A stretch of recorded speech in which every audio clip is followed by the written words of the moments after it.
bienvenidos aquí en Milagro, esta tierra tan hermosa, la tierra más dulce del Ecuador, los cariños. Con guatita, bolón con chicharrón, cafecito puro ahí con el café pasado, ¿verdad? Y después a la radio, ¿cómo le hicimos a todo el pueblo? Entonces tuve que ir a la radio y ya me atrasé 40 minutos para reunir con los alcaldes y por más que tratamos de acelerar el paso, ya me atrasé acá 15 minutos.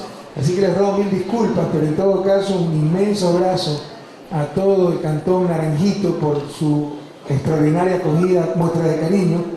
Me han invitado el 5 de octubre para la fiesta de cantonización. Ahí trataremos de estar, porque recuerden que la patria ya es de todos. El presidente va a tratar de estar en cada rincón de la patria. Y hoy estamos aquí en Milagro. Milagro es una de las ciudades más grandes del país.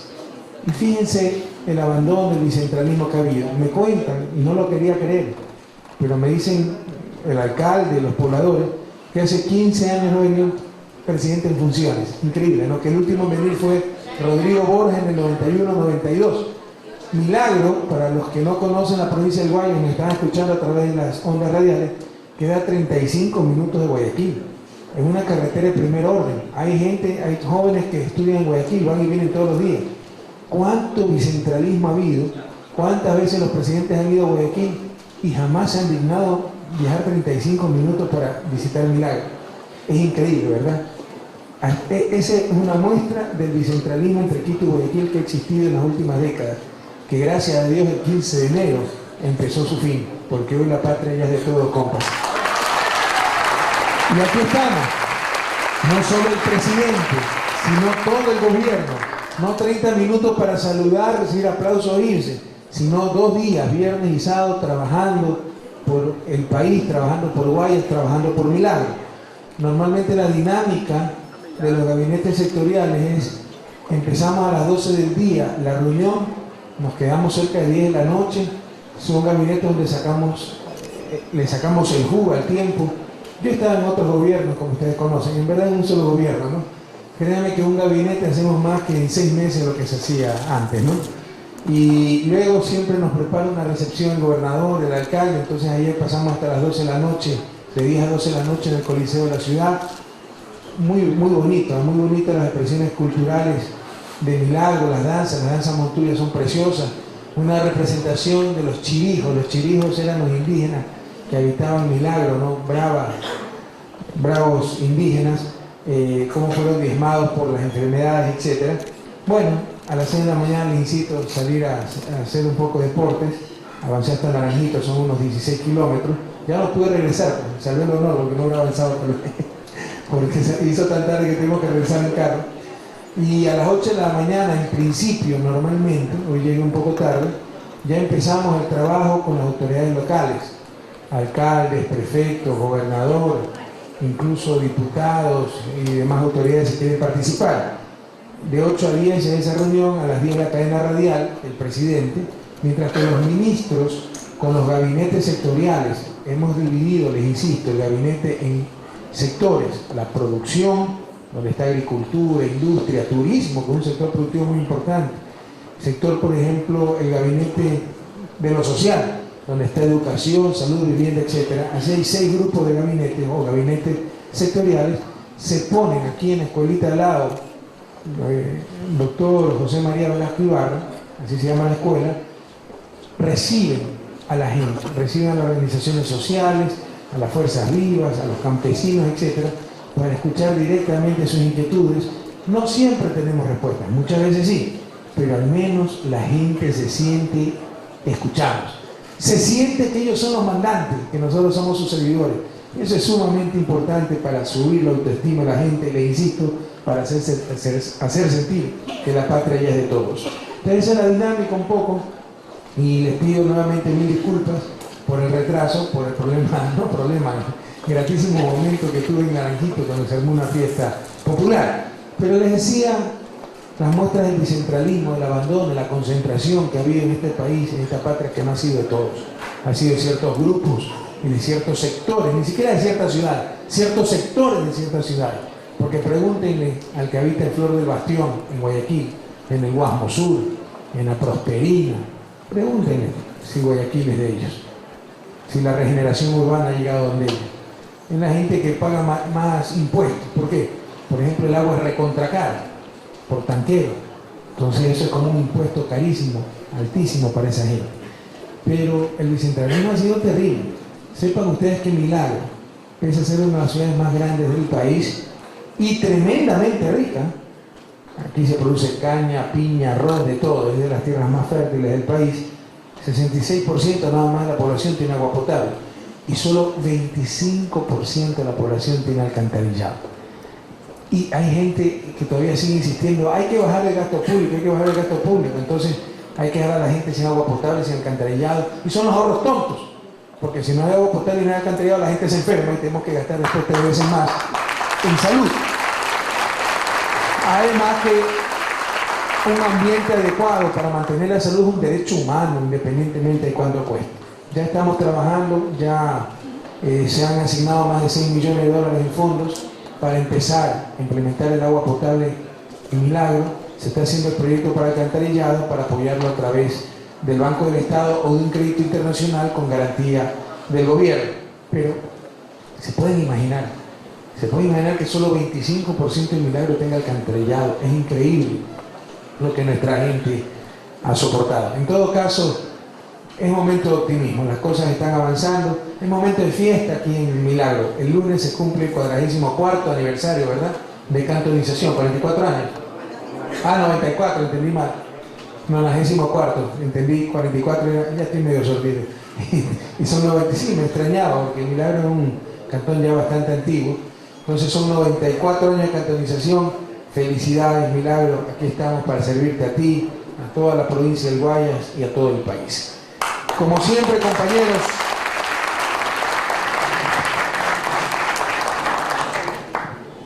la rendición de cuentas, lo que hemos hecho esta semana trabajando por el país. Hay gente que dice, el presidente no debe salir a los diferentes cantones, a los diferentes lugares, que está haciendo campaña. Todo el problema, compañeros, es que gracias a Dios, gracias a su generosidad, somos un gobierno popular. Si fuéramos un gobierno impopular, verán que ese poco mediocre estarían diciendo, vaya de un lado al otro para hacer perder a su lista, ¿verdad? Pero como somos un gobierno popular, quieren que nos quedemos encerrados entre 4 paredes. No pierdan su tiempo, no les vamos a parar la más mínima bola. No lo vamos a hacer, compañeros. Vamos a seguir visitando cada rincón de la patria. En todo caso, seguimos trabajando por el país. Hay gente que nos critica, les insisto, que salimos de un lado al otro, que nos quedamos en una oficina. Dicen que perdemos el tiempo. O sea, visitar Milagro, visitar Naranjito para estos pelucones es perder el tiempo. Yo me pregunto, ¿cuándo criticaban a los presidentes que iban a los coctelitos, a las embajadas, al Banco Mundial, a Washington, al Fondo Monetario? Ahí no estaban perdiendo el tiempo. Quiero decirles, compañeros, que yo no he ido a medio cóctel en ninguna embajada, ni con ninguna banquero, ni estos organismos internacionales. Y si me ponen a escoger, prefiero 1000 veces irme a comer una buena guatita en Naranjito que estar con pelucones en coctelitos de lujo, ¿verdad? Pero fíjense la peluconería. Fíjense la mentalidad de nuestros pelucones y la peluconería, ¿no? ¿Cuándo ustedes han escuchado que un presidente que se iba al coctelito en las embajadas, o al Banco Mundial, o a las cámaras de producción, o donde los banqueros, se le hubiera acusado de perder el tiempo? Nunca, ¿verdad? Y eso sí era perder el tiempo. Hoy que hay un presidente que no va a nada de eso, pero visita cada rincón de la patria y nos quiere acusar que perdemos el tiempo. Y por último, así como nos acusan, ustedes que perdemos el tiempo, que nos acusan porque trabajamos 16, 18 horas diarias, ahí no dicen nada, ¿no? Cuando nos quedamos hasta las 2 de la mañana trabajando por el país, ahí sí no dicen nada. Pero no pierdan el tiempo, señores, que se creyeron dueños de este país, que se creyeron dueños del presidente, porque el presidente seguirá actuando de la misma forma, tratando de visitar cada rincón de la patria. Si eso beneficia a la lista del gobierno, en buena hora, ¿qué puede hacer? Hacer un mal gobierno para que no la beneficie. No sean mediocres. El problema es que ustedes ya no tienen líderes, están acabados, no tienen que presentarle al pueblo ecuatoriano. Eso es todo. La envidia, compañeros. Entonces, la rendición de cuentas de lo que hemos hecho esta semana. Estuvimos el lunes en Guamaní, pero esto fue la semana pasada, no esta semana. A ver, estamos 15. Sí, entonces ¿para qué me entregas esto? ¿Ah? A ver, firma de decreto para enfrentar la violencia contra niños, niñas, adolescentes y mujeres el lunes 10 de septiembre. Recuerden que los lunes hacemos actividades de despacho, o sea, yo me reúno con el equipo de asesores que tengo, con la parte administrativa de la presidencia, con los ministros coordinadores, para hacer seguimiento de las cosas, para dar disposiciones, etc. Pero de todos modos, el día lunes tuvimos un evento muy emotivo e interesante, la firma del decreto para convertir en política de Estado la lucha contra la violencia en niños, niñas, adolescentes y mujeres.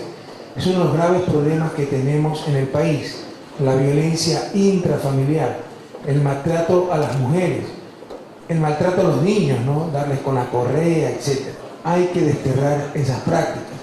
Se trata de campañas de educación, pero se trata también de sancionar los abusos de acuerdo a la ley. Entonces, elevamos esa política a política de Estado.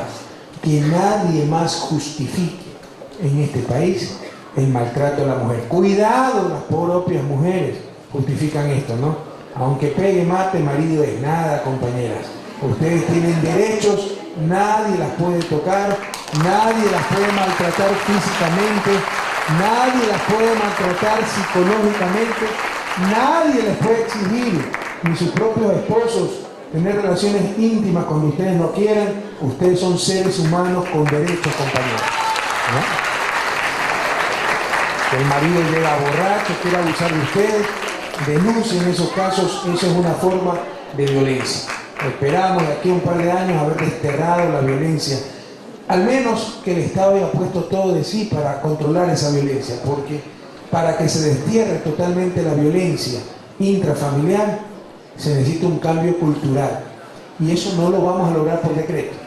Eso lo vamos a lograr con el ejemplo de los líderes, por medio de la educación, pero sobre todo con la toma de conciencia de toda la población, y sobre todo los más jóvenes, que no los criaron con esos prejuicios, con esos dogmas, ¿no? Que se puede maltratar a la mujer, que yo me puedo ir a farrear y la mujer en la casa, que el deporte favorito de muchos pseudos machos ecuatorianos es seducir a la mujer del prójimo. Ay, pero el que se atreva a seducir a la mía, esa doble moral.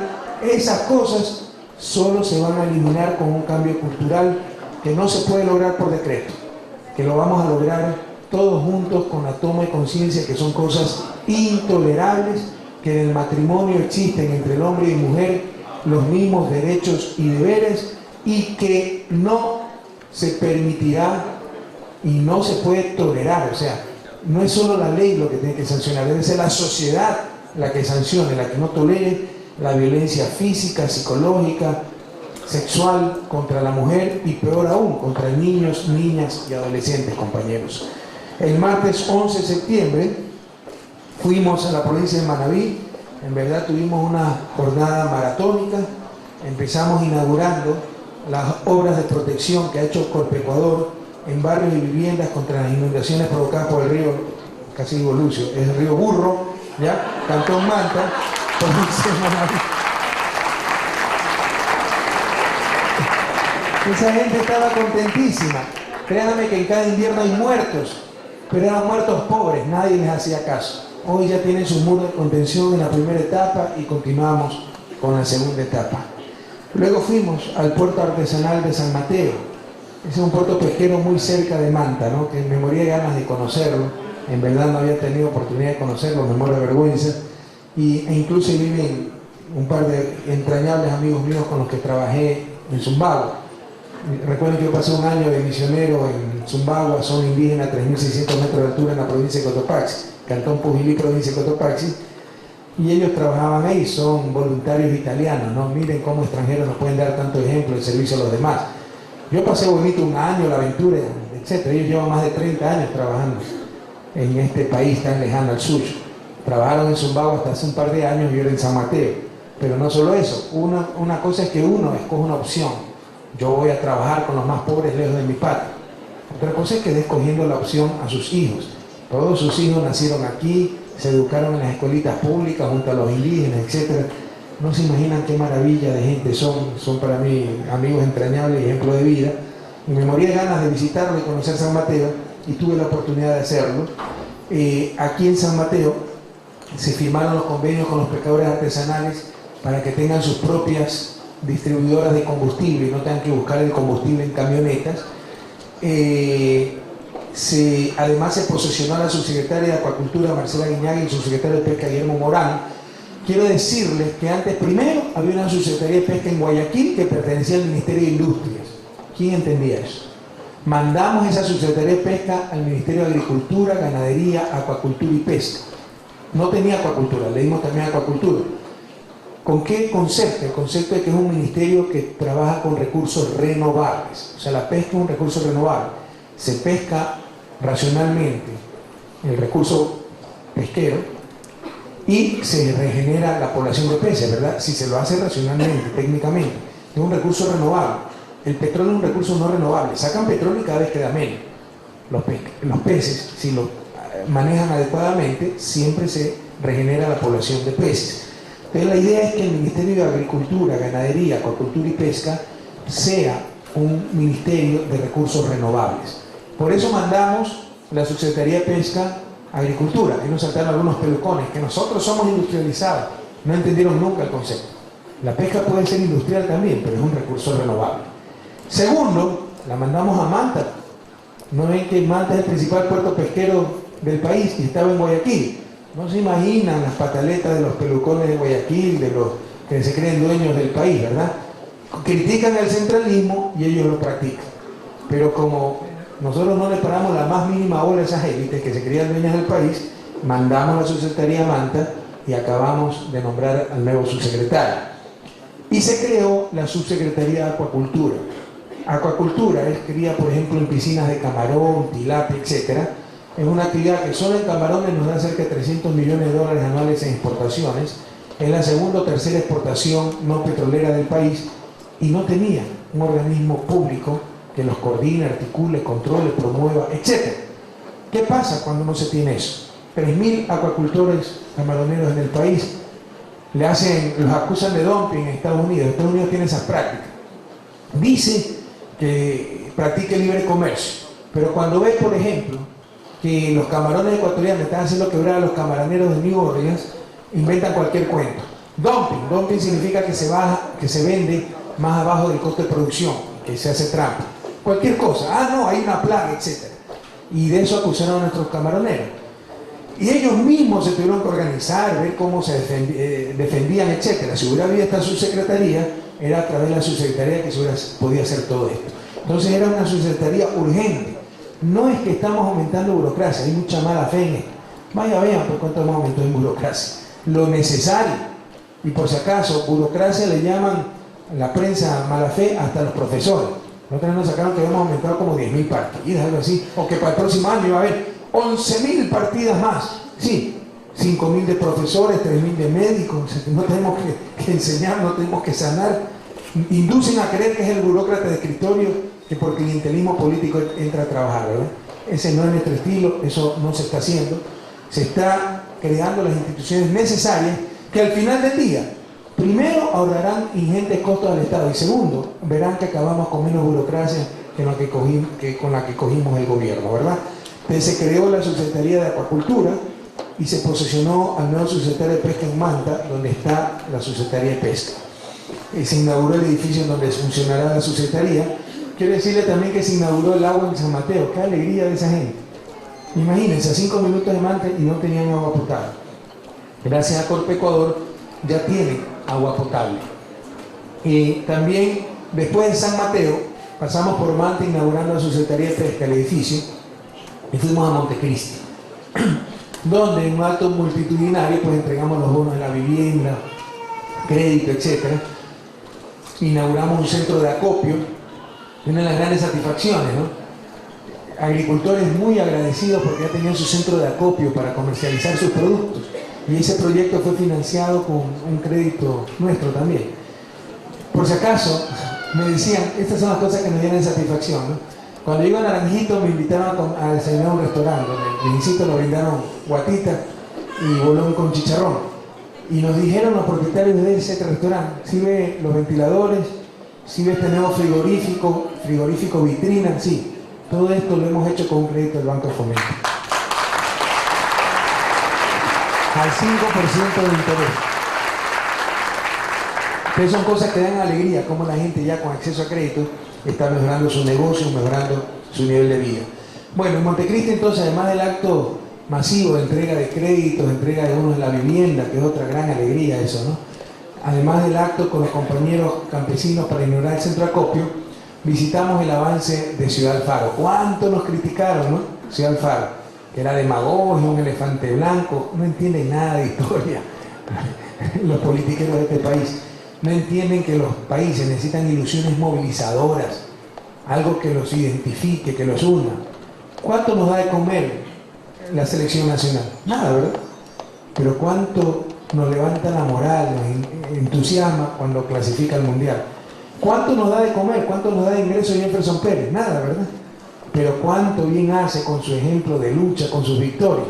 Esa gente no entiende que hay ilusiones movilizadoras, que no todo es cuánto recibo en dólares y cuánto pago en dólares. Va más allá de sus capacidades. No lo pueden entender. Que haya una ciudad en nombre de Alfaro, en su ciudad natal, que en un cantón tan olvidado como Montecristi, ahora en los próximos meses va a ser el centro de la realidad del país y un hito en la historia del país por la Asamblea Nacional Constituyente, que si la ganamos va a cambiar la historia de este país.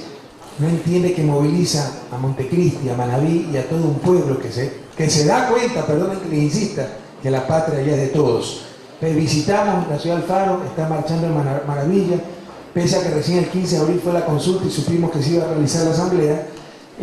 Vamos a terminar a tiempo esa sede de la próxima Asamblea Nacional Constituyente. Luego fuimos a Puerto Viejo. Es que fue una jornada maratónica. Estamos acostumbrados a eso. Ahí sí nos dicen, ¿no? ¿Por qué trabaja tanto, presidente? Cuando creen que estamos visitando por campaña ciertos sectores. ¿Por qué pierde el tiempo? Que me digan, pues cuando trabajo tanto, cuando trabajo 16, 18 horas, ¿por qué trabaja tanto, presidente? En todo caso, después fuimos a Puerto Viejo a firmar un proyecto de suma importancia para la agricultura, la producción y la economía de Manabí, que es el proyecto Carrizal Choro. Proyecto de riego que permitirá incorporar 6.000 hectáreas, al inicio eran 5.000 hectáreas de la producción agrícola, todo el valle del río Carrizal. Quiere decirles que Manabí con Loja son las dos únicas provincias que no tienen agua de deshielo. Entonces el regadío es un problema serio en Manabí. De hecho, la tradición dice que la palabra Manabí viene del quichua mana, que significa no, y fi, que era un vocablo que significaba agua, manafí, y de ahí se derivó a Manabí. En todo caso, se necesita mucho riego. Pero recuerden que el futuro de este país es la agricultura. El petróleo en un rato se nos acaba. La agricultura perdura para siempre. Entonces, incorporar hectáreas a la producción por medio de riego siempre es rentable. Por supuesto, tenemos que hacerlo al menor costo posible. Y aquí hay algo interesante que sepa el pueblo ecuatoriano para que vean cómo cambian las cosas cuando hay manos limpias, cuando hay firmeza. Esto nos lo quisieron imponer a la brava. Yo en campaña dije, va el proyecto Carrizal Choro. Pero cuando estudiamos el proyecto, vimos que los 104 millones de dólares que querían cobrar, perdón, los 102 millones de dólares, eran costos excesivos. Se hizo una comisión y teníamos toda la presión de los politiqueros de siempre, no de los vocingleros de siempre de Manabí, de los politiqueros que todavía andan diletando por ahí. Dicen, no, que se tiene que hacer el proyecto y que no hay que más que inmediatamente. O sea, no entienden que el 15 de enero hay un nuevo gobierno que no les va a asustar su bravuconería. Entonces dijimos, tenemos que realizar esto, hay un costo inflado. Efectivamente se conformó una comisión de 5 miembros, con manavistas, técnicos, todos ellos, y llegaron a la conclusión de que había un exceso de costo de 12 a 30 millones. Había casetas, el costo de construcción por metro cuadrado, el costo de construcción, ¿cuánto será? María, creo que la vi por aquí. 500, 400 dólares. Bueno, costaba 1.300, 1.500 dólares el metro cuadrado. Entonces claramente había exceso de costo. Teníamos algunos consejeros provinciales, ¿no? La patriotería, ¿no? Supuestamente querer a su provincia, entonces aceptar cualquier barbaridad. Y no es que quieren a su provincia, son demagogos mediocres que lo que quieren es ganar votos por esa vía simplista. Nos amenazaron con paros si no salía enseguida el proyecto, y nosotros dijimos, no sale. Lo cancelamos, utilizando un formalismo legal, pese a que había sido un contrato supuestamente dado por concurso de merecimiento y que cumplía los términos de referencia.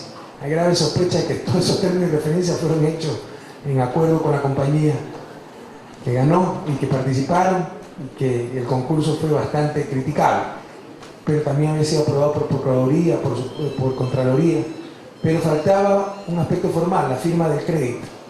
Nos agarramos a ese aspecto formal para decir, no va, porque es concreto el BEDE que se iba a financiar eso, no va el proyecto. Y empezamos una nueva licitación, nos tomamos 6 meses, pero esto sale mucho más bajo costo, y cada centavo que se ahorra quedará en el propio Manaví. La mayoría del pueblo manavita aplaudió nuestra decisión, pero los demagogos de siempre, vámonos al paro, que discrimen contra Manaví, que presidente enemigo de Manaví. Y resulta que frente a esta firmeza y mano limpia, a los 4 días, recibimos la visita de la constructora diciendo que podía disminuir 18 millones de dólares el costo del proyecto, que podía aumentar 1.000 hectáreas la extensión del proyecto de 5.000 a 6.000 hectáreas, y que podía acabarlo en vez de 24 meses en 18 meses. Y por eso dijimos, vamos adelante, y entonces el día martes firmamos este convenio histórico en Puerto Viejo. Pregunto yo, ¿qué dirán ahora estos demagogos, mediocres y irresponsables, que a la brava querían que den 102 millones de dólares a un proyecto que podía conseguirse por mucho menos? No les extrañe que allá haya habido corrupción, que también sean voceros pagados de ciertos intereses. Lo que yo sí digo a Manaví con todo cariño, es cierto que Manaví ha sido postergada, discriminada. Eso acabó con este gobierno. El día martes dimos 190 millones de dólares en un solo día para Manaví. Pero es cierto que ha sido postergada. Pero no nos engañemos, manavitas del alma. Uno de los más graves problemas que ha tenido Manaví son esos politiqueros corruptos y irresponsables que tanto tiempo han dominado la provincia. Y ojalá que este 30 de septiembre Manaví se libre definitivamente de esa plaga que tanto daño le ha hecho.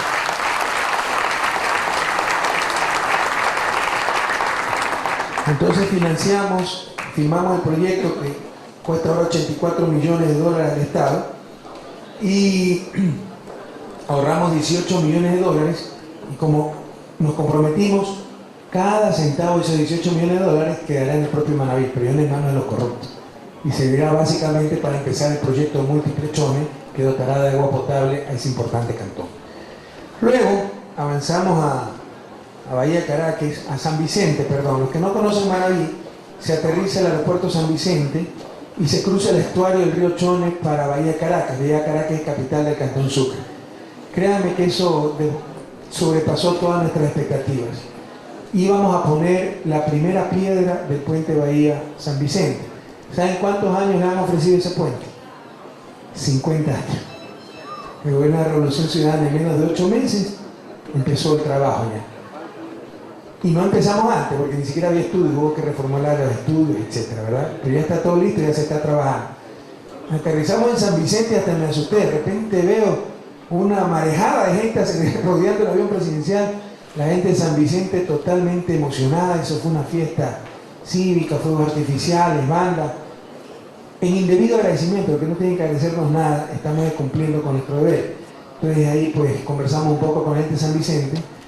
Se cruzó en la barra a Bahía, con las lanchas siguiéndonos, y en Bahía sí que eso fue algo de locura, ¿no? ¡Qué fiesta popular! Todos nos esperaban en el muelle, no pudimos ir en carro, tuvimos que ir caminando al sitio de la concentración. Había gente que lloraba de la alegría, créanme que había gente que lloraba de la alegría, ¿no? ¡Qué emoción todo aquello! Y pusimos la primera piedra del puente Bahía San Vicente, puente que va a tener 1980 o 1940 metros de largo, es decir, casi 2 kilómetros, sería el segundo puente más largo del país, que costará cerca de 87 millones de dólares, que tendrá 3 vías, y unirá finalmente Bahía de Caracas con San Vicente, obra esperada por todo Manaví por más de 50 años. Nosotros la empezamos en menos de 8 meses de gobierno. Un gobierno en 4 o 5 años ha hecho, en 8 meses. Pero estamos trabajando así en todos los rincones de la patria. Por ejemplo, el día miércoles viajábamos al Cantón La Libertad, donde se entregaron 358 bonos de vivienda, y vieron la felicidad de la gente al recibir sus bonitos de vivienda. Recuerden, no me cansaré de repetirles para que vean cómo ha cambiado la patria. En los sectores rurales ese bono era 500 dólares. ¡Qué insulto!, ¿verdad? ¡Qué insulto! Era como decirle a los campesinos: ten 500 dólares para que construya una perrera porque tú no eres digno de vivir como gente. ¿Qué se puede construir con 500 dólares? Una casa de cartón. un ataúd. Además que nunca le daban. Había gente que había esperado 6, 8 años para el bono y no les daban. Y no era por falta de recursos. Cuidado, que esto era en el gobierno de Gutiérrez, esta farsa. Y ahora está por ahí. Voten por la 3 para traicionar otra vez. Todavía anda este cabetuco por ahí, ¿no? En todo caso, no era por falta de recursos. Recuerden que Gutiérrez sí tuvo 14 millones de dólares para financiar el concurso Miss Universo, pero no tenía 500 dólares para bonos de la vivienda. Hoy, el bono de la vivienda en el sector urbano y rural es de 3.600 dólares para construir casas para seres humanos, no ataúdes. Y no es la farsa de que te ofrezco y no te cumplo. En 8 meses de gobierno, y hoy cumplimos 8 meses de gobierno, ¿eh? Hemos avanzado rápido, ¿verdad? Parecen 8 años. Recién 8 meses. Y fíjense que sacamos la asamblea constituyente, hicimos la consulta popular, hemos avanzado con educación, libros para todos los niños de educación básica, de 80 a 120 días de desayuno escolar, aumento de sueldo a los profesores, reconstrucción de más de 1.200 escuelas, duplicación y triplicación de las horas de atención en sus centros de salud, hospitales, más de 3.000 profesionales de salud contratados, la reconstrucción vial, más de 300 millones de dólares en crédito del Banco de Fomento. Bueno, no les sigo cansando, pero 8 meses recién llevamos y parecen 8 años. En todo caso, no es la farsa de siempre, ¿no? 3.600 de bono y tontealo y no le des 2 reales. En 8 meses de gobierno se han dado más de 31.000 bonos de la vivienda. Y ya se están construyendo casitas dignas. Por supuesto, no en el barrio de Pelucones. Por eso el barito nos va y dice, Correa, ¿dónde están las casas? Porque no las visto en sus barrios, ¿verdad? Pero que venga Loma de Sargentillo, que venga Caminado, donde ya mismo entregamos bonos, que vaya a Penipe, Perileo, que vaya a Daule, que vaya a cada rincón de la patria, donde la gente está construyendo sus casitas. Por supuesto, tampoco somos demagogos y no decimos, el gobierno hace las casas,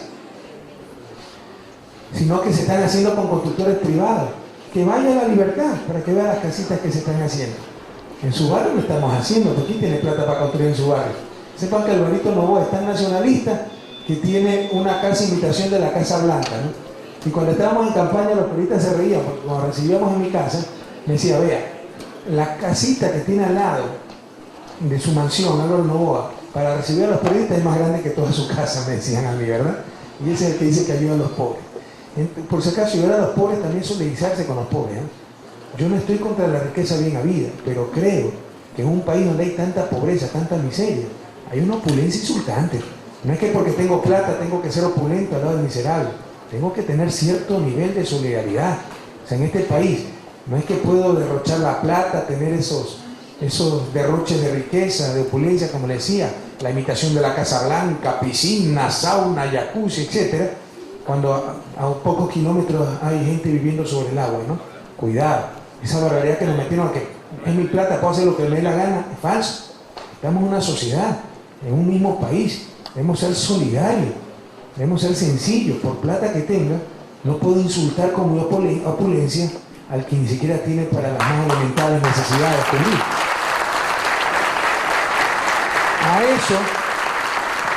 A eso el iluminado Novoa le llama comunismo, ¿verdad? Los humanistas le llamamos solidaridad. Y por si acaso ya anda con su propaganda, la otra vez lo escuché, qué bruto. La otra vez que prendí el televisor, nunca veo de mañana, pero estaba en Bella Caracas, me desperté temprano y empecé a ver un poco de televisión, se vio. Y Correa, como es comunista, lo que quiere es quitarle a los niños a la familia y mandárselo al Estado. ¿Quién puede creer eso, por el amor de Dios, en el siglo XXI? O sea, es un está bruto para hacer campaña, ¿no? Si quieren mentir, que mientan bonito, que algo creíble. Pero ¿quién puede creer esa barbaridad? Pero bueno, allá ellos, ¿no? En todo caso, en el Cantón de Libertad se entregaron 358 bonos de la vivienda, 43 créditos productivos del Banco Nacional de Fomento. Esto fue hermosísimo para los artesanos madereros de la parroquia Atahualpa. Hay unos 100 artesanos en la parroquia Atahualpa de la península de Santa Elena. Los que no conocen, estos son unos artistas, ¿no? Trabajan sobre todo con Guayacán. Nosotros, como siempre fuimos chinos, comprábamos todo nacional. Y así no lo hubiera sido, a mí me encanta lo nacional. Ahora que algo de ingresos tengo para mantener a mi familia, los que conocen mi casa saben que los muebles son de Cuenca, el juego de comedor de artesanos de Quito, etcétera, ¿no? Me encanta la artesanía ecuatoriana, no tengo nada importado. En todo caso, ellos producen literas, camas maravillosas, juegos de sal, etcétera, y siempre comprábamos ahí, en Atahualpa. Entonces, estamos capacitando a esos artesanos para que incluso puedan exportar y apoyándolos con crédito. Y de cerca de 100 artesanos de la madera en Atahualpa, 43 ya van recibiendo créditos, ¿verdad?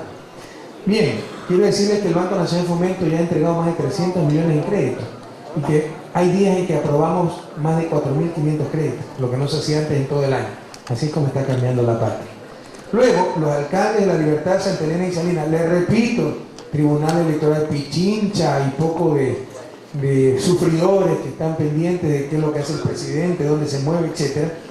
Les repito, los alcaldes de Libertad, Santa Elena y Salinas nos invitaron a una caravana motorizada en un mitin político donde el gobierno central no gastó 20 centavos, ¿verdad? Y soy libre yo de promover, incluso en estos actos, las listas de mi partido, pero tampoco lo hago por ser presidente de la República. Pero quiero decirles que aquí el gobierno no gastó 2 reales. Entonces hicimos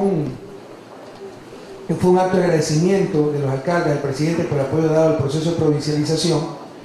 Proceso de provincialización del cual yo era escéptico. Pero viendo el convencimiento, la convicción de esa gente, lo mismo en Santo Domingo, sé que es irreversible.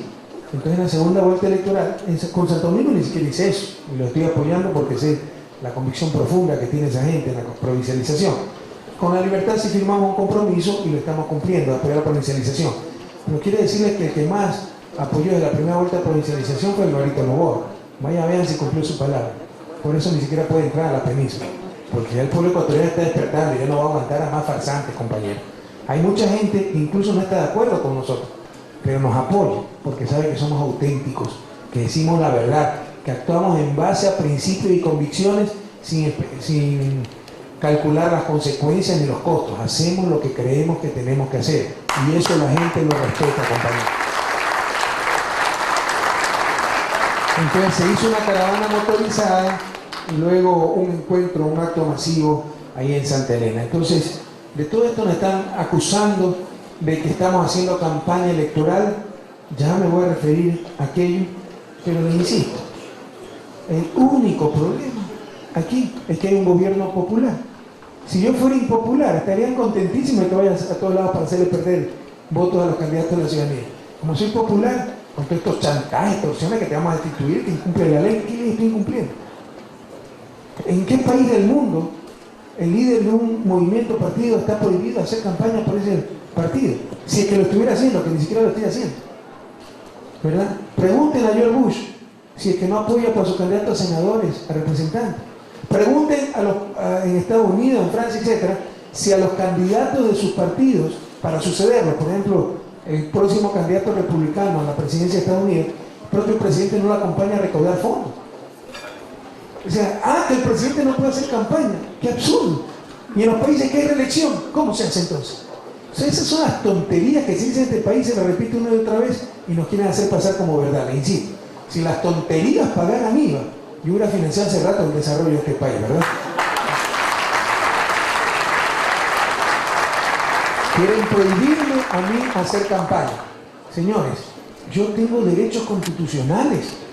Yo, si no gasto 2 reales de fondos públicos, puedo ir a un mitin de Alianza País y decir, compañeros, adelante. Puedo ir a un mitin con el público y decir, voten por tal lista. Si no es un acto oficial. Y una vez, esta semana o la semana anterior, una periodista me acusó de que yo en un acto oficial había promovido la lista del gobierno y le dije, pruébenlo, señor. Si no diga que se equivocó, si me lo prueba, digo yo me equivoqué. Todavía estoy esperando que lo prueben. ¿De acuerdo? Y se dice cualquier barbaridad y son falsas, compañeros. Que está rompiendo la ley. ¿Qué ley, señores? No, que hay una ley que dice que no se puede promover candidatos a funcionarios públicos con obras públicas. ¿Cuándo hemos hecho eso? Yo no soy funcionario, soy un dignatario electo por elección popular. La naturaleza del gobierno es política. ¿Cómo lo van a creer? Un funcionario es un técnico, un servidor público. La naturaleza de un gobierno de elección popular es política. ¿Cómo van a pretender que un presidente no pueda hacer campaña y mantener esa base política, que es la naturaleza, el origen, la génesis de su gobierno? Pero aquí se repite cualquier estupidez, compañeros, y se repite una y otra vez y se convierte en verdad. No coman cuento. Los únicos que están haciendo política aquí para tratar de desprestigiar al gobierno es el Tribunal Electoral de Pichincha, que lo preside un miembro de Sociedad Patriótica. ¿Por qué no dicen eso? Entonces que empiecen diciendo, si no quieren hacer política, que tengan algo de ética. Me quieren acusar de falta de ética. Ellos son los maestros de la ética, ¿se imaginan? Los pájaros disparando a las escopetas. Entonces, si tienen algo de ética, que digan, pertenezco a un partido político, me voy a la casa porque ahí hay candidatos de mi partido y yo soy juez y parte. En lugar de eso, quieren acusarnos a nosotros de hacer campaña ilegalmente, que no han demostrado nunca eso, solo lo dicen. Cuando los únicos que están haciendo campaña ilegalmente, porque son tribunal, deberían guardar la independencia, es el Tribunal Electoral de Pichincha. Gracias a Dios, compañeros, nadie les para la más mínima bola. Y en la Asamblea Nacional Constituyente, una de las reformas que debemos promover es que esos tribunales no sean conformados por representantes de los partidos políticos, justo nuestros adversarios políticos, sino por gente independiente, para que cumpla realmente su rol de tribunal, compañeros.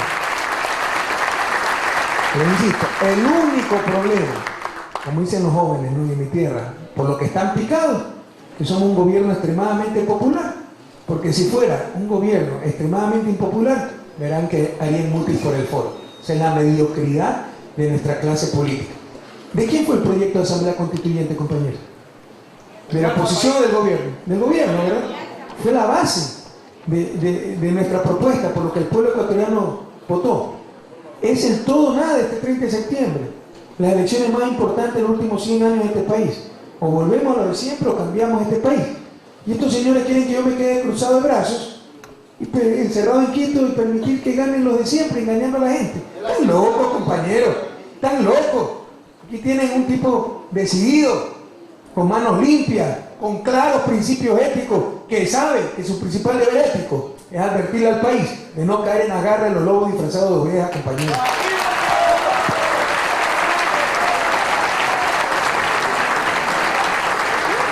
Bueno, el día jueves estuvimos en Daule con los arroceros, en los antiguos siglos de la ENAC. Ese es el monumento a la ignominia, al quemiportismo. La ENAC, decenas de millones en silos, vayan, vean por todo el país, silos con inmensas bodegas botados, abandonados. Se eliminó la ENAC. Muchos de ellos ya se estaban llevando en peso los silos, ¿no?, las láminas de acero, etc. Hoy estamos rescatando esos silos. Hoy estamos trabajando junto a los agricultores. Nos hicieron un homenaje en agradecimiento, no tienen nada que agradecer, como siempre les digo, pero por la entrega de créditos, por la uria barata, etc. En todo caso, los agricultores saben que están gozando de los mejores precios de los últimos años y que finalmente tienen una justa retribución a su trabajo. Incluso se nos pasó un poco el precio del arroz. Nos subió demasiado, con lo cual subió en las ciudades, sobre todo porque lo estaban llevando a Colombia.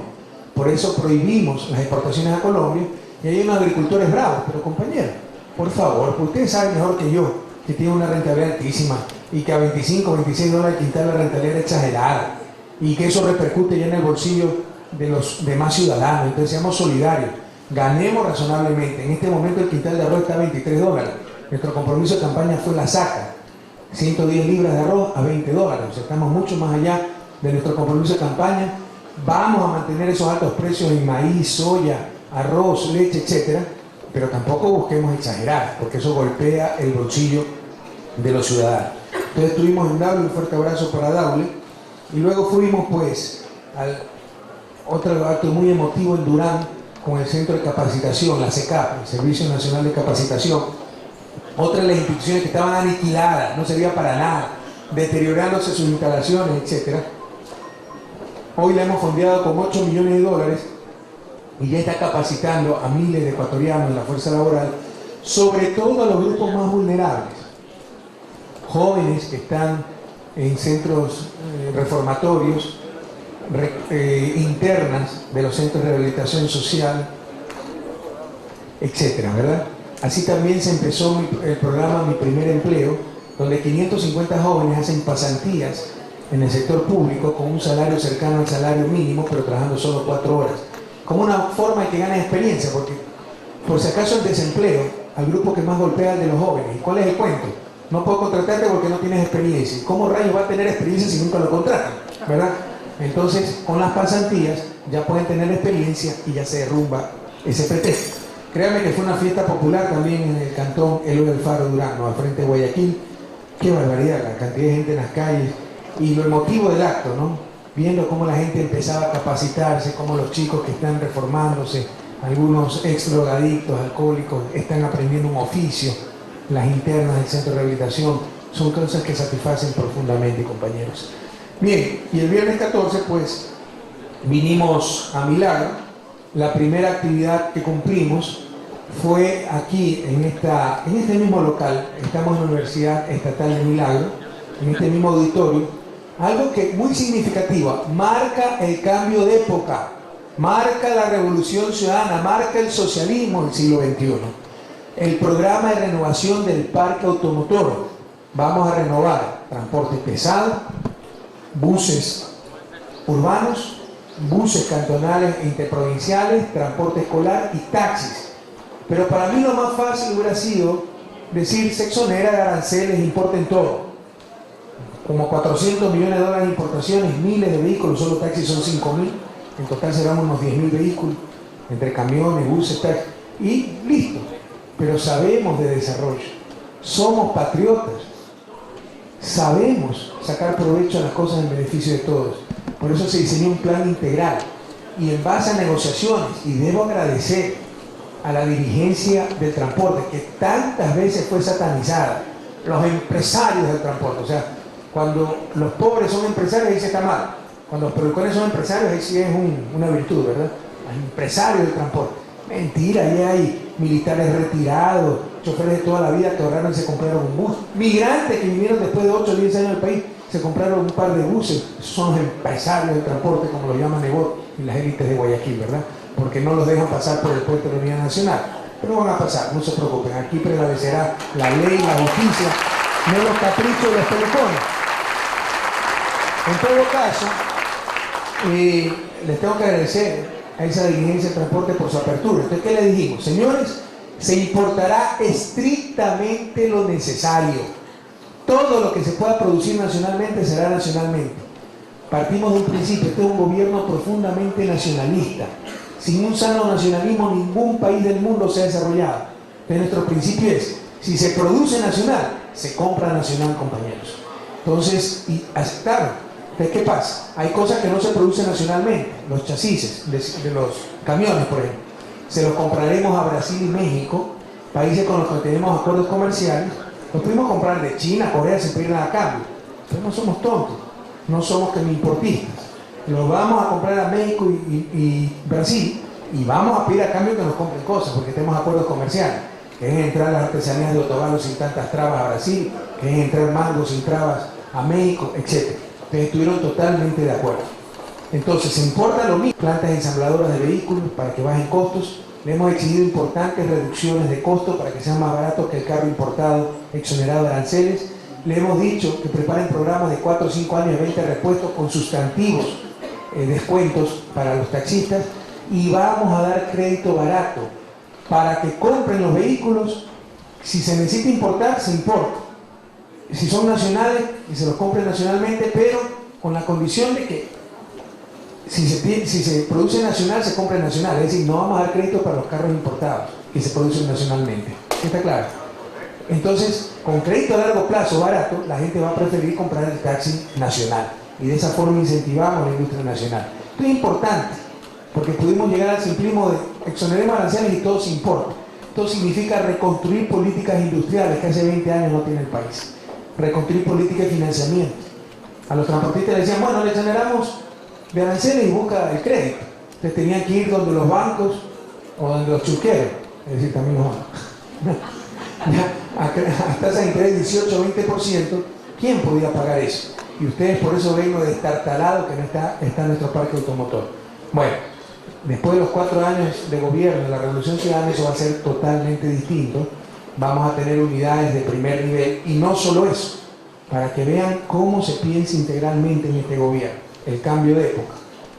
Una de las principales causas de muerte son los accidentes de tránsito en este país, por varios motivos, entre ellos el mal estado del parque automotor. ¿Qué pasa? Un taxi puede comprar el carro nuevo. ¿Qué pasa con el carro viejo, que ya pasó su vida útil? Lo puede seguir utilizando o lo puede vender a terceros, y significa que el taxi va a seguir rodando y va a ser un peligro para la seguridad ciudadana, ¿verdad? Entonces hemos impuesto también un programa de chatarrización. Para acceder al crédito, para acceder al nuevo carro, se tiene que vender como chatarra el carro anterior, es decir, sacarlo de circulación. No que vaya a atentar contra la vida en otro lado. ¿Ya? Pero ¿qué pasa?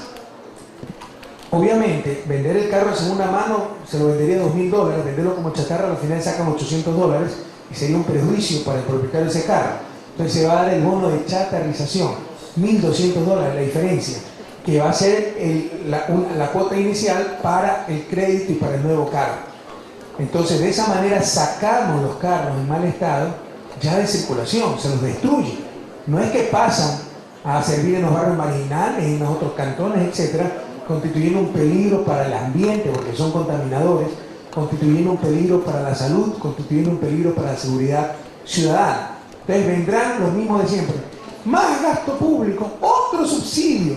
No entienden que en política pública la rentabilidad no solo se mide financieramente. La rentabilidad financiera, que es con la que se guían estos señores que tienen un zapato en el cerebro, ¿verdad? Es, si pago 1.000, recibo 1.100, es rentable financieramente. Pero puede ser que por algo pague 1.000, no reciba nada en dólares y sea tremendamente rentable, porque tengo un medio ambiente más limpio, con lo cual la gente se me enferma menos, se ahorra el costo de atención de salud y tengo mucho más seguridad en el tránsito. No los carros que se le rompen los frenos, que se atropellan niños, etc. Pero eso no entienden estos tipos, eso solo entienden los dólares, ¿verdad? Abren los ojos y les sale el signo de dólares. Pero esa época ya pasó. Aquí hay un economista que sí entiende de economía y muchas veces el tan satanizado gasto público o los tan satanizados subsidios como el bono de chatarrización son tremendamente rentables socialmente, compañeros. Así que vamos a avanzar con ese programa y ustedes ven la nueva visión del gobierno nacional. Bien, y por supuesto, desde las 12 del día estamos en Milagro, nuestra querida ciudad, la ciudad más dulce del Ecuador, en el gabinete. Nos quedamos de las 12 hasta las 10 de la noche. De 10 a 12 tuvimos el acto en el Coliseo y a las 6 de la mañana fui a andar en bicicleta y Naranjito me detuvo un poco.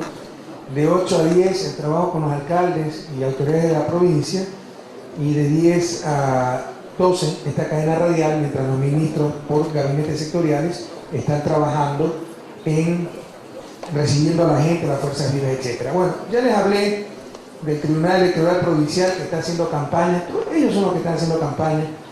Que me demuestren si yo estoy rompiendo un principio ético, si estoy... No tienen que decirlo, tienen que demostrarlo.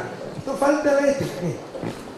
Que está utilizando fondos públicos para campaña. Eso sí, falta la ética. ¿Cuándo hemos utilizado fondos públicos para campaña? Si no, lo que ellos quieren es que el presidente no se mueva, porque hay un gobierno popular que donde va es recibido con gran cariño.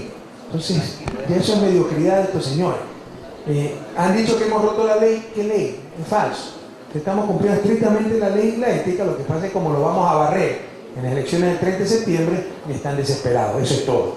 Recuerden que el presidente del Tribunal Electoral de Pichincha es un miembro de Sociedad Patriótica. Hay cosas interesantes.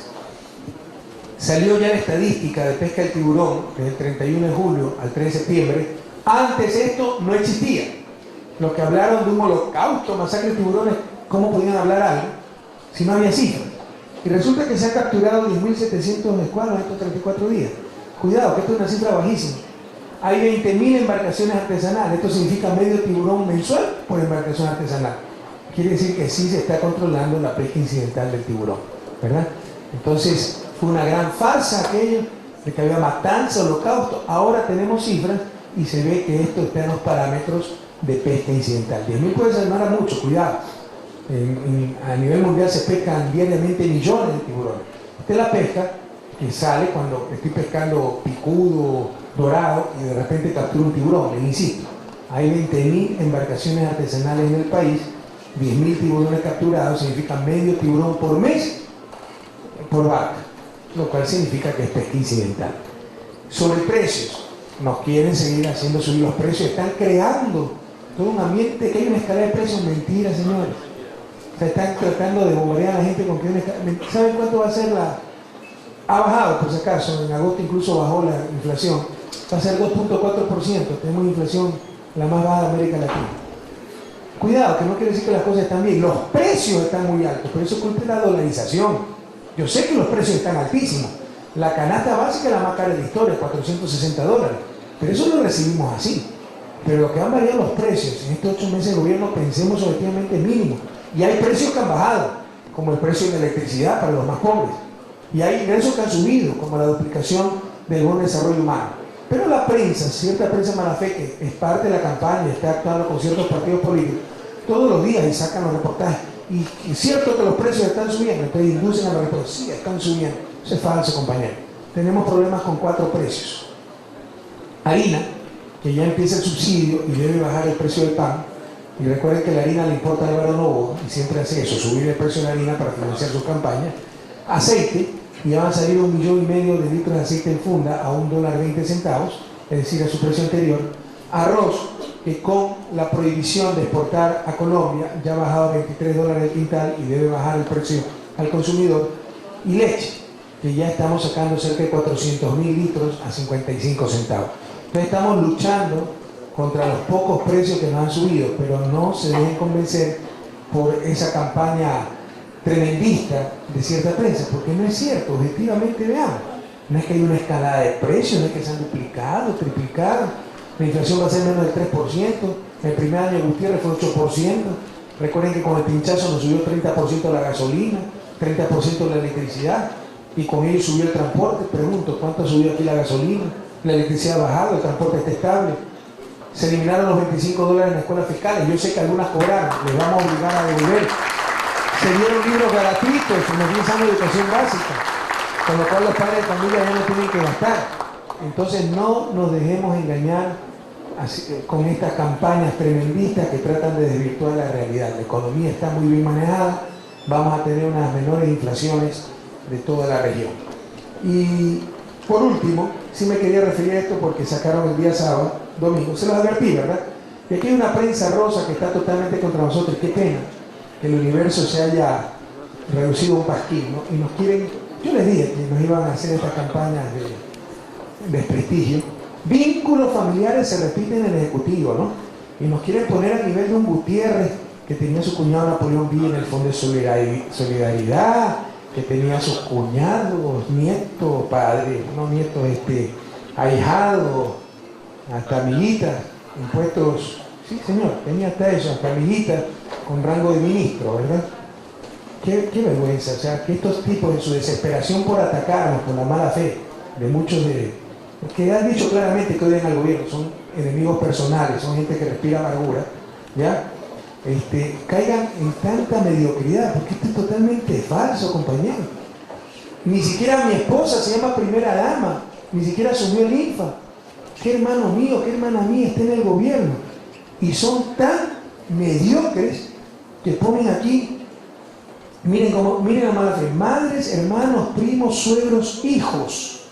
Gobernar en familia es una práctica tradicional del país, gobernar en familia. O sea, yo estoy gobernando en familia, de acuerdo a estos mentirosos, que aunque cuestionada no resulta ajena para el régimen de Rafael Correa, pese a que el mandatario ha criticado este hábito. O sea, yo soy un inconsecuente, ¿verdad? Él tiene a primos entre sus colaboradores como Casi Delgado, su prima en segundo grado y secretaria personal. Yo desafío al universo a demostrar que yo he contratado un medio primo. Son unos mentirosos. Y son tan mentirosos e incompetentes, probablemente por su odio, que acá está, verán, una prima, también somos ciudadanos que tenemos derecho a participar, estamos preparados, dice Casia. Ella es la que acusan de que es una prima mía, que la he contratado como secretaria particular. Les pregunto yo, ¿a quién le contratan ustedes como secretaria particular? ¿Al enemigo o a alguien de confianza?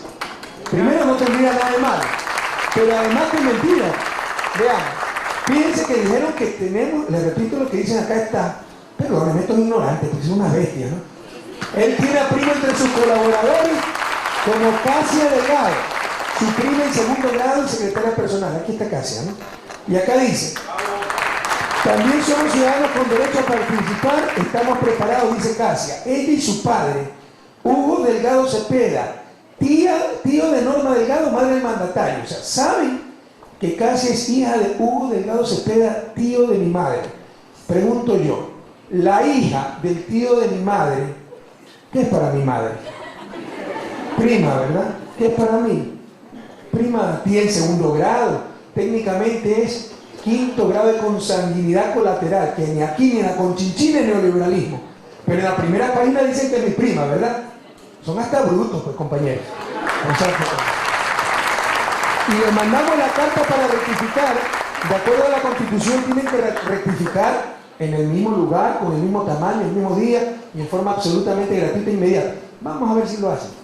Son los principales que incumplen con la Constitución, con la ley, y tienen una doble moral terrible.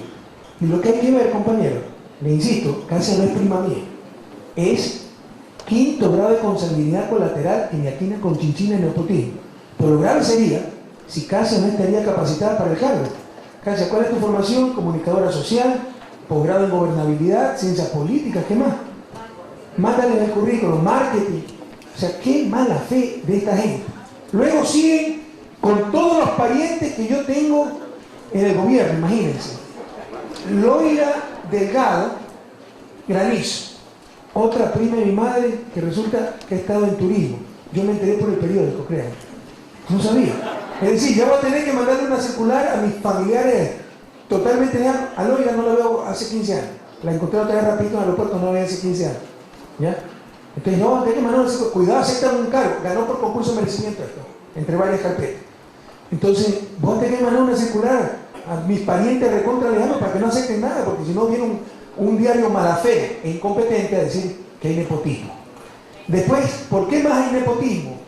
Porque Hugo Delgado, tío de la madre del mandatario, fue incluido en la nómina de los directores principales y suplentes del telégrafo que en junio aprobó la AGD. Luego dijo que no. O sea, un cargo que nunca aceptó, propuesto por la AGD. Hugo Delgado Cepeda, tío bueno mío, y dicho sea paso, sobrino de Eloy Alfaro, es un gran historiador de Guayaquil, con más que méritos para participar en cualquier directorio, no aceptó. Y se olvida decir el diario que es un cargo honorífico, no ganan 2 reales. No aceptó, era un cargo para el que no ganaba 2 reales, para el que le sobraba merecimiento. Yo no lo he propuesto, lo propuso la gente en Guayaquil, y es nepotismo, o sea, algo que nunca ocurrió, es nepotismo. ¿Se imaginan qué mediocridad? A ver, ¿qué más? Un tío mío, tío en segundo grado, estuvo en CDG y en el directorio de Aguapén. Un primo de mi padre, Joaquín Chiriboga, que vive en una península, que fue miembro de Aguapén, del directorio de Aguapén hasta julio. Nepotismo. O sea, como que si uno se entera de estas cosas. Y por último, esta es una de las más graciosas, ¿no? Pedro Delgado, primo en segundo grado, asesora a los miembros de la Junta Bancaria afines al mandatario. Y dicen que asesoró desde Miami vía internet y gratuitamente. Y eso es nepotismo. O sea, Pedro Delgado, primo en segundo grado mío, es experto en temas financieros y participó en el tema Filamar. Y asesoró gratuitamente vía internet para hacer la ley de justicia financiera, esa que destrozó el Congreso. Pero hay que tener cuidado. O sea, si mi mamá me manda entonces ahora un mensaje vía internet con algunos consejos, también es nepotismo. Me está enviando un mensaje por internet, me está asesorando. Oiga, hay que ser brutos para sacar esto. Yo les pediría, porque si quieren hacer maldades, aunque sea que sean un poco inteligentes, ¿verdad?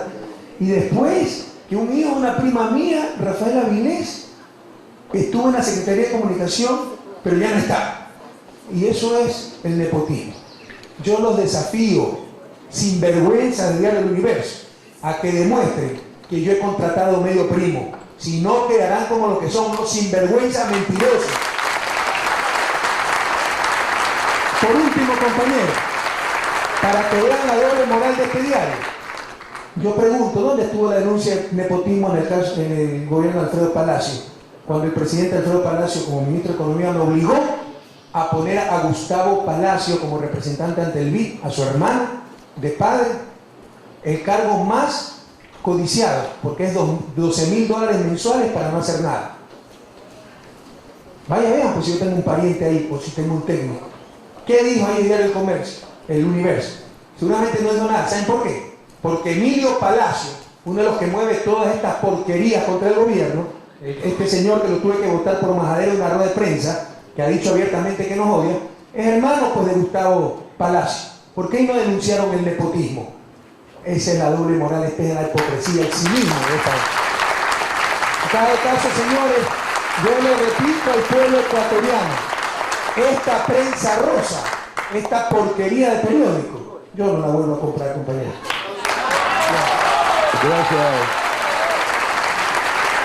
Gracias, señor presidente. Queremos invitar a usted que hemos invitado para el diálogo al licenciado Carlos Vega, vocal de AER del Guayas y representante de Radio La Voz de Milagro. Nos acompaña también como actores sociales el compañero Teodoro Martínez, presidente de la Asociación de Productores Agropecuarios, Cañicultores, La Esperanza del Carrizal. Está presente Segundo Sachay, ciudadano de Milagro, que hace fletes en su camioneta para sobrevivir, y la niña Vani Centanaro, joven que representa a la juventud de Milagro y que tiene su programa en Radio La Voz de Milagro a toda onda, los actores sociales, y empezamos de inmediato con nuestro compañero Carlos Vega. Charlie. Atentamente estoy escuchando, o estuvimos escuchando los presentes y la gente que sigue a través de la radio, el informe de beneficiadas ciudades con préstamos, con ayuda suya, señor presidente, y sana envidia siento por aquellas poblaciones. Yo le pediría ahora, aprovechando la fiesta de nuestra querida ciudad, que el subcentro que tenemos aquí en Milagro, llamado hospital, sea elevado a hospital, señor presidente. Comprométase usted el día de hoy para que los milagreños nos sintamos orgullosos, satisfechos de que esto sea elevado a hospital, porque lo necesita y Milagro amerita, debido a la cantidad poblacional que tenemos y cantones vecinos que vienen en pos de ayuda acá a nuestra querida, al subcentro hoy, y no hospital, señor presidente. Gracias, Carlos. Creo que sabe que ese no es mi estilo. Yo no soy un demagogo que digo sí, sí, sí para quedar bonito. Tenemos que ver pues la parte técnica, etcétera. Se habló de esto con los alcaldes. Si la memoria no me falla, ya se ha comprometido la construcción de un hospital, pero mal le haría yo en comprometerme a algo cuya problemática no conozco a fondo. Ese no es nuestro estilo. Lo que le puedo decir es que en un acto posterior a esta cadena vamos a firmar, y que tampoco es mi estilo, no es el estilo venir a la fiesta de una ciudad, y fue coincidencia el gabinete con la fiesta, con el cheque, incluso a las que menos les conviene eso, son a los cantones más llamados pequeños, porque siempre el cheque va a ser más grande para Quito y Guayaquil, pues si tiene más poder, más capacidad de presión política. Entonces hay que desterrar esa práctica, ese no es nuestro estilo. Nosotros no venimos con cheques para tratar de limpiar nuestra conciencia, quedar bien, el clientelismo, etc., sino que trabajamos planificadamente. Ese hospital se construirá, y me parece que lo venimos hablando con los alcaldes, perdónenme tantas cosas que se hablaron, que de acuerdo al Sistema Nacional de Salud, si se lo necesita, como probablemente se lo necesita, pero no conozco a fondo la problemática para yo comprometerme en este momento, y no es mi estilo hacerlo así. En todo caso, vamos a firmar un convenio que, le insisto, tampoco es el estilo venir con el cheque, pero en más de 6 millones de dólares para empezar a solucionar el problema del agua potable. Eso lo hacemos de forma planificada, en base a una estrategia, no en base a presiones, ni ideas del momento, ni tratar de quedar bien, ni el clientelismo, etc. Ojalá que esa época haya sido enterrada, por el gobierno ha sido enterrada, ojalá haya sido enterrada por todos los alcaldes y todo el pueblo ecuatoriano el 15 de enero del 2007, porque ha sido nefasto ese clientelismo, ese populismo para el país, y a quienes más han perjudicado son a los cantones que no son Quito ni Guayaquil, porque recuerden, si es en base a la presión, a las exigencias, etc., siempre van a tener más capacidad de presión y exigencia Quito y Guayaquil, y siempre el cheque más grande será para esas dos ciudades. Debemos acabar con esas prácticas. Muchas gracias, señor presidente. Que debe haber una mayor regulación a los medios de comunicación de toda índole. Mire, el mayor peligro para la democracia es la concentración de medios de comunicación social en manos privadas con intereses propios. Pueden crear verdades inexistentes. Recuerde, cuando Estados Unidos invadió Irak, hubo toda una campaña de prensa que hizo creer al 70% de los americanos que Saddam Hussein había sido el culpable del ataque a las Torres Gemelas y todo el mundo apoyaba la guerra y hoy le está costando lágrimas de sangre esa guerra en Irak. Aquí, la prensa manipuló un video de 1 hora 20, lo sacó en 32 segundos para decir que el ministro Patiño había estado en negociaciones secretas y chuecas con tenedores de deuda, cuando el propio ministro Patiño había ordenado esa grabación. Le pregunto yo, ¿quién si va a cometer un crimen dice grábenme, no sean malitos? Y si usted ve todo el video, se muestra claramente que lo que trataba Patiño era de sacarle la verdad de cómo manipulaba las cosas del mercado. Es tremendamente peligrosa una prensa mala fe con intereses propios que no cumple su función social. Pero yo creo que la Asamblea sí debe establecer mayores mecanismos. Y le doy un ejemplo. Le acabo de dar un ejemplo de un error craso, ¿verdad? Sacó que acá se es mi prima, cuando no es mi prima, como ellos mismos lo dicen indirectamente en páginas interiores. Verán que no van a sacar media rectificación. ¿Qué es lo que dice la Constitución? La Constitución dice, capítulo 2 de los derechos civiles, artículo 23, sin perjuicio de los derechos establecidos en esta Constitución y en los instrumentos internacionales vigentes, el Estado reconocerá y garantizará a las personas lo siguiente. A todos nosotros nos garantiza la Constitución y el Estado lo siguiente. El Estado tiene que garantizar lo que dice esta Constitución, ¿verdad? 9.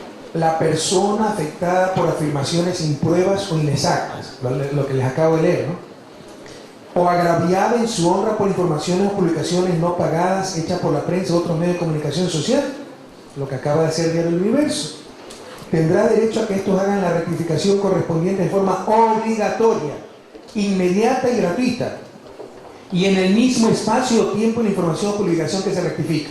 Entonces, en teoría, mañana Diario del Universo tendría que sacar en primera página: nos equivocamos, somos unas bestias. ¿Cuándo en la historia ha hecho eso un medio de comunicación? ¿Cuándo en la vida un ciudadano ha logrado esa rectificación? A lo sumo, sacan una cartita, pues no, en 5 líneas. Se está incumpliendo la Constitución. Y dice la Constitución que el Estado deberá garantizar esto.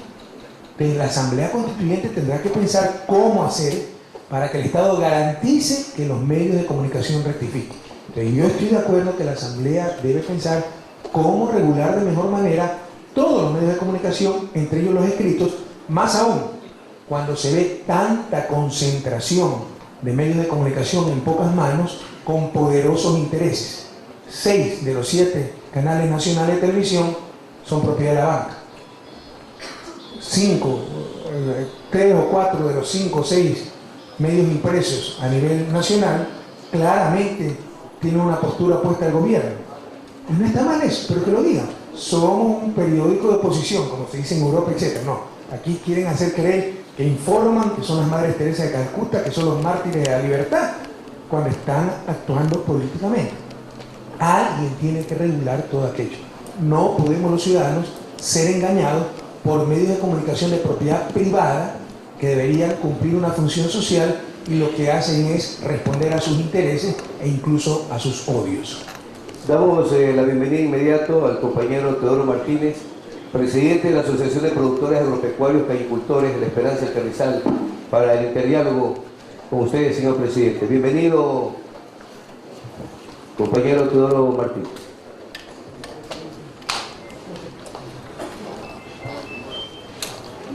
Tome asiento, por favor. Le habla un representante de Asociación de Productores Agropecuarios del Recinto de Esperanza, afiliada a la CORCAT, Corporación de Organizaciones Campesinas del Guayas. Concretamente, señor presidente, en nuestros gremios y en áreas influenciales hay un grupo de agricultores, aproximadamente de unos 4.000 agricultores, que poseen menos de 10 hectáreas de terreno. Y nuestra aspiración es de que se financien proyectos sostenibles para así de esta forma evitar que el campesino migre a la ciudad y esté aferrado a su suelo. Además, en nuestros gremios existen pues como ambición se financie en su época de inicio de cultivo de caña de azúcar y también la adquisición de una planta de etanol para que con esta ayuda sean pues beneficiados muchos agricultores, ya que estos 4.000 agricultores de los que yo le hablo aproximadamente componen unas 20.000 hectáreas y que además dentro de estos proyectos pues sean diversificados para que de esta manera pues no solamente todo sea etanol, sino también se dediquen a producir otro tipo de alimentos para que la canasta familiar no quede desabastecida. Entonces queda planteada esta inquietud, señor presidente, qué posibilidad hay de que se financie estos nuevos cultivos de caña y esta planta procesadora. Total posibilidad, son los proyectos prioritarios del gobierno. Ecuador debe prepararse a una economía no petrolera. Algún rato el petróleo se nos acaba. Los biocombustibles es como sembrar petróleo, son combustibles de origen biológico, básicamente agrícola. Estrictamente hablando, el petróleo también de origen biológico, que toma millones de años hasta que el dinosaurio muerto se convierte en petróleo, ¿verdad? Entonces los biocombustibles vienen del maíz, soya, caña, etc. Uno de esos biocombustibles es el etanol. Eso lo hemos determinado como prioridad del gobierno. Incluso ya tenemos un convenio firmado con Brasil, que es el líder tal vez mundial en producción de etanol, para que nos asesore. Y la idea es en estos 4 años de gobierno sembrar más de 100.000 hectáreas de caña para producir etanol. Les insisto, el etanol es un combustible, pero de origen agrícola. Entonces, como sembrar petróleo. Y eso nos preparará a esa economía no petrolera a la cual tenemos que prepararnos. Algún rato se nos acaba el petróleo.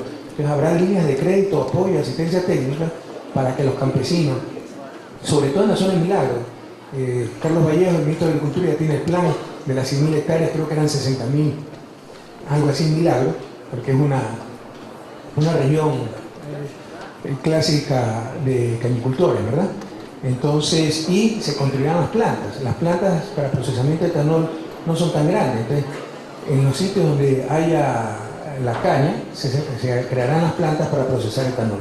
Pero ese es un programa con el que va a avanzar en forma decidida el gobierno. Entonces, están todas las posibilidades, compañeros, para financiar esos cultivos de caña. Sí, además de esto, quería ya como corolario sobre el tema, es en el sentido de que los sistemas de comercialización de los diversos productos que no solamente en el Cantón Milagro, sino aquí en todo el país, tengan un verdadero sistema de comercialización y que no suceda como nos está sucediendo con la caña de azúcar, en que ese sistema de comercialización siempre ha sido pues vulnerado por los ingenios. Algo que usted sabe que el neoliberalismo destrozó todos los mecanismos de comercialización y dejó despojado al productor frente al intermediario o a grandes consumidores finales, en el caso de los cañicultores frente a los ingenios, en el caso del pequeño arrocero, soyero, maicero frente al intermediario. ¿Por qué? Bajo la cantaleta de que todo lo remediaba el mercado. ¿Y qué es lo que pasó? Se empobrecieron los agricultores, se enriquecieron los intermediarios. Recuerde que se destruyó la ENAC. ¿Para qué servía la ENAC? Para que saliera la cosecha de arroz, se pueda guardar el arroz y mantener el precio a través del año.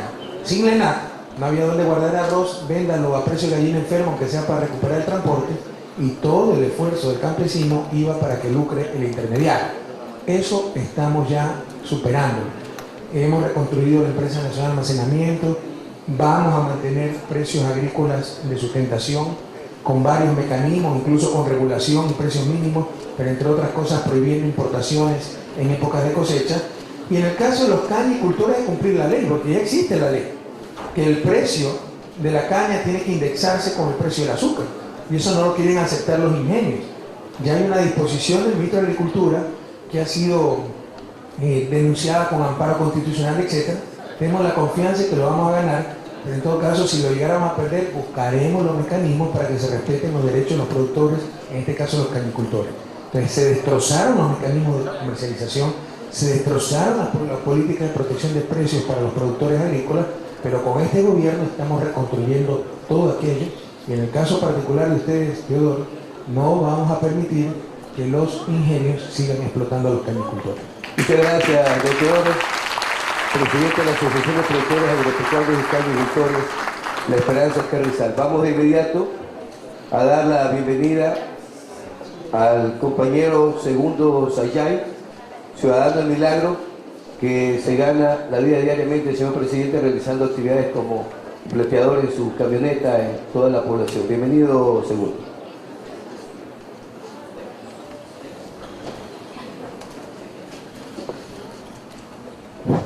Primeramente, muy buenos días, señor presidente de la República.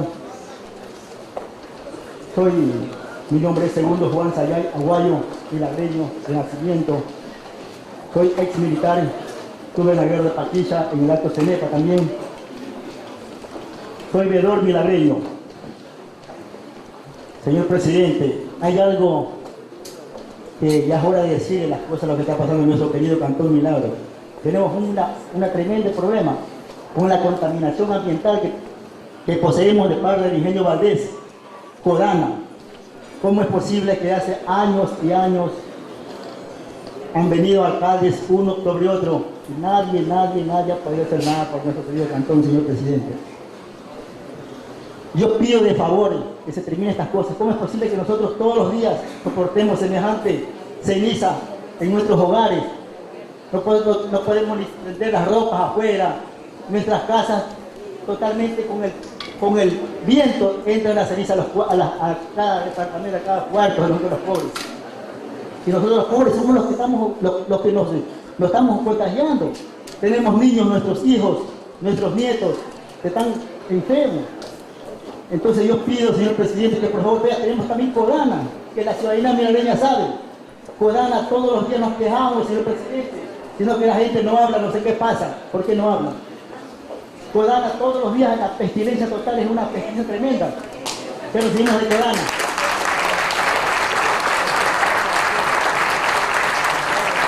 Imagínense, ahora ya la caña, la vinaza, señor presidente, la vinaza, todo lo mandan a los tanques, a las piletas los mandan.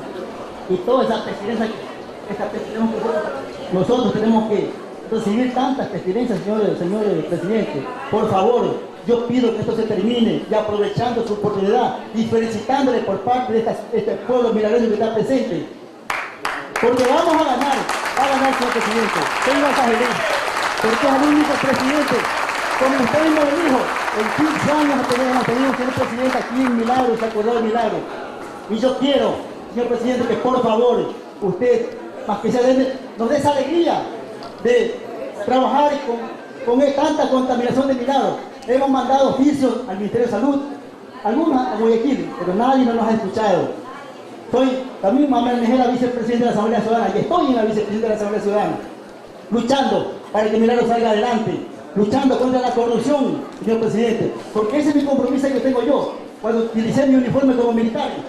Era tan lindo que veía cada uno de ustedes también en la frontera, militares y civiles estuvimos ahí. Yo decía entre mí, señor presidente, ¿cuándo saldré afuera?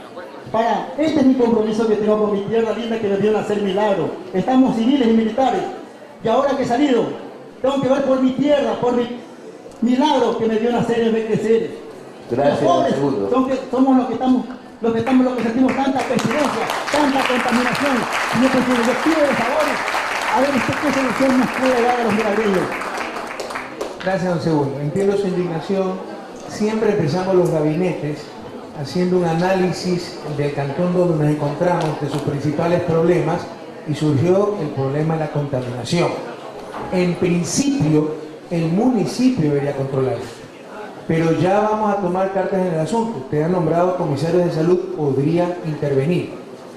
Revisamos que ya había antecedentes de clausura de ingenios por terrorismo ecológico. Estamos revisando las alternativas legales para evitar que se siga contaminando a Milagro. Lo de Conasa no sabíamos, lo del ingenio Valdés sí, que queman y toda la ceniza le cae a las casas aledañas. Entonces, despreocúpese y usted va a ver resultados en las próximas 2 semanas.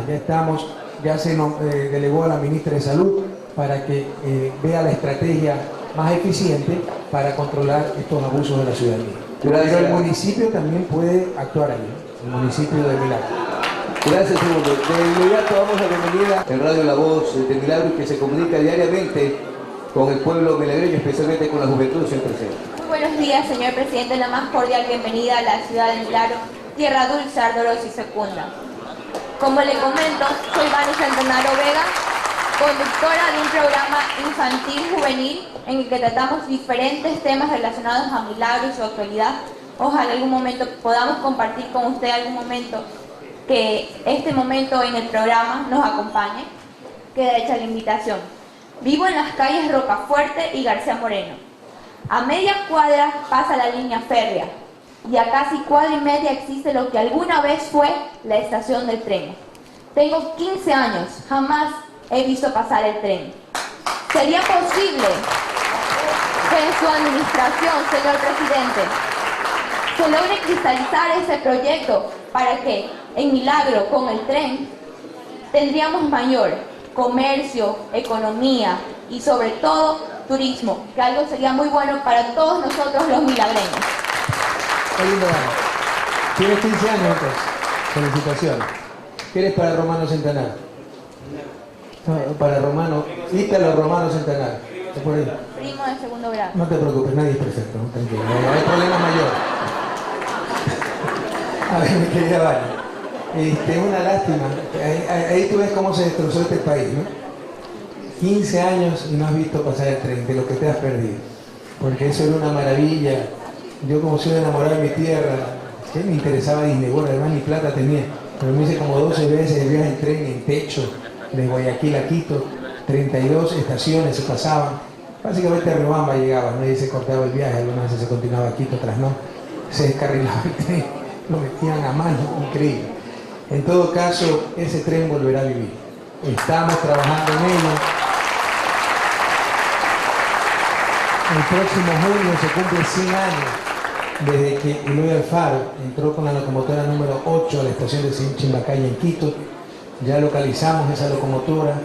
Te aseguro que en junio del 2008 entrará nuevamente esa locomotora a la estación Chimbacaya en Quito y vamos a habilitar esa vía, empezando por la ruta. La red ferroviaria es mucho más amplia que Guayaquil-Quito, no iba a Quito Ibarra, Ibarra San Lorenzo, de Sibambi iba a Chunchi, hasta Cuenca iba. Entonces Chunchi, Cañara, Sobes, Cuenca. En todo caso, la ruta Guayaquil-Quito ya estamos trabajando, ya se ha invertido como 10 millones de dólares. El Banco Central va a rehabilitar la estación del Banco Central, ya estamos consiguiendo fondos para rehabilitar las otras estaciones y esperamos que muy pronto, ojalá el próximo año, tengas la oportunidad de ver pasar el tren por tu querida Milagro. Los milagreños confiamos en usted, señor presidente. Gracias. Muchas gracias, Barry Centenario, director del programa Juvenil a Toda Onda. Señor presidente, para resumir, antes de la traducción de nuestro compañero José Maldonado, esta nueva visión de política pública que usted indica, señor presidente, con la que va en cada pueblo demostrándole al país lo que sería el socialismo en el siglo XXI, cómo enlazarla en la nueva Constitución de la República para que el pueblo aprenda a defender esa nueva Constitución y convertirla realmente en la guía permanente de las actividades y mejorarla mucho más. Bueno, el socialismo del siglo XXI es una ideología y los hombres debemos guiarnos por ideologías, convicciones. Nosotros no queremos imponer una ideología en la Constitución de la República, o sea, eso lo decide el pueblo ecuatoriano a través de los procesos electorales. Lo que sí queremos establecer son principios básicos sobre los que se debe constituir nuestra sociedad. Esa es la Constitución. Y hay muchos de esos principios que coinciden con el socialismo del siglo XXI. Por ejemplo, la búsqueda de la equidad. Estamos en uno de los países más desiguales del mundo, no solo a nivel social. Aquí extremadamente ricos y extremadamente pobres. A nivel mundial, América Latina es en promedio la clase media, ¿no? Pero los promedios no dicen muchas cosas, ¿no? Hay un chiste que dice, los economistas son los profesionales que si ven a un tipo con los pies en un témpano de hielo y con la cabeza metida en un horno encendido, son capaces de decir que en promedio se encuentra bien ese pobre tipo, ¿verdad? Entonces, ¿qué es el promedio? O sea, en América Latina, si hay extremadamente ricos y extremadamente pobres, no refleja la realidad de la región. Entonces, América Latina, en promedio, no es la región más pobre del mundo, es África la región más pobre. Pero sí es la región más desigual del mundo, donde hay extremadamente ricos, más ricos que en Suiza, y extremadamente pobres, más pobres que en África. Entonces, eso debe ser un fundamento de nuestro convivir social, luchar contra esa inequidad que no es solo social, también es regional. Ustedes han escuchado las demandas de los milagreños, a 35 minutos de Guayaquil, donde se construyen obras suntuarias de lujo, pisos multimillonarios, etcétera, ¿verdad? Y aquí 25% de la población solamente tiene alcantarillado. Entonces también hay que luchar contra esa desigualdad regional. Hay que reconocer el rol del Estado en la economía. Lo que hizo el neoliberalismo, pretender que no se necesitaba Estado, es una barbaridad. Revisen qué país del mundo se ha desarrollado sin una adecuada intervención del Estado. ¿Qué es el Estado? La forma en que la sociedad realiza su acción colectiva para responder a problemas colectivos, contaminación, inseguridad, etc. Aquí se quiso destruir el Estado. Entonces todas esas cosas deben estar en la Constitución. La necesidad de la planificación. El neoliberalismo nos quiso decir, no hay que planificar, todo lo resuelve el mercado, y se desmanteló todo el sistema de planificación del Estado. Y para que vean la paradoja y la doble moral, los que más planifican son las transnacionales. Pero los países no teníamos que planificar. Estados Unidos va a ver si no planifica. Entonces hay que reconstruir el sistema de planificación. Hay que dejar sentados bien claros principios de cosas que no son mercancías, con las cuales no se puede jugar, y en consecuencia las tiene que garantizar el Estado. Cosas que intentaron ser privatizadas. El que tenga plata que las compre, el que no, que se quede fuera. Por ejemplo, educación, salud, vivienda. Esas no son mercancías, son derechos humanos y tienen que ser garantizadas por el Estado. Pero hasta la propia agua, la Constitución del 98 permite privatizar el agua. Perdóname, el agua tampoco es mercancía, el agua es vida. El agua nos pertenece a todos. Esos principios deben estar en la nueva Constitución. Principios que coinciden con el socialismo del siglo XXI, pero porque los impone la realidad, el sentido de justicia, el sentido de equidad. No porque queramos imponer una ideología en la Constitución. Eso no se debe hacer. Es bueno que tengamos ideología y la gente decide por quién votar por medio del proceso electoral. En la Constitución deben estar los fundamentos en que se basa nuestro convivir social, pero en una ideología tan profundamente humanista como el socialismo del siglo XXI, una Constitución humanista tendrá muchas coincidencias con ese socialismo del siglo XXI. Gracias, señor presidente. De inmediato, nuestro compañero. Pini, subsecretaria de Pesca Niscatapas, Acuacultura Niscatapas, China, Bono Niscatami Turca, Sinayata, Maña China, Turca, China, Rano, Tapasmi, Calla y Chilca. Kipamanca, Alfábrica, Chaypini, Agricultura, Proyecto Niscamata, Rexichilca, Chayca, Calistal, Chone Nisca, Chayhuanqui, Parcuna, Yacu, Tianari, Caracas, Chacata, Rula Genchivilca, Chay Chacaca, Suni, Mikami, Chaypaca, Chunga, Canchis Chunga, Cancha, Chaychina, Parroquia Tahualpa Niscapi, Chaypini, Waki Kunaka, Camino Kunata Raspa, Tiarina Kunata Raspa, Chaypi, Camilla, Chivil, Chivilica. Puede un Yaka, Taule, Pini, Kaka, Abadinar, Salud, Piedacles, Kunao, Chaychina, Chayhuasimi, Secar, Niscapi, y Chachena Man, Wasiman, Chayman Frica, y Chayta, Ali, Chilichihuami, Shamurka. Caipimi, Alungawa, Yaka, Kunawa, Caipi, Tandarica, Cai Universidad. Rectifiquen primera página, porque la noticia salió en primera página. Reconozcan los incompetentes y mala fe que son. Amigos oyentes, será hasta la próxima.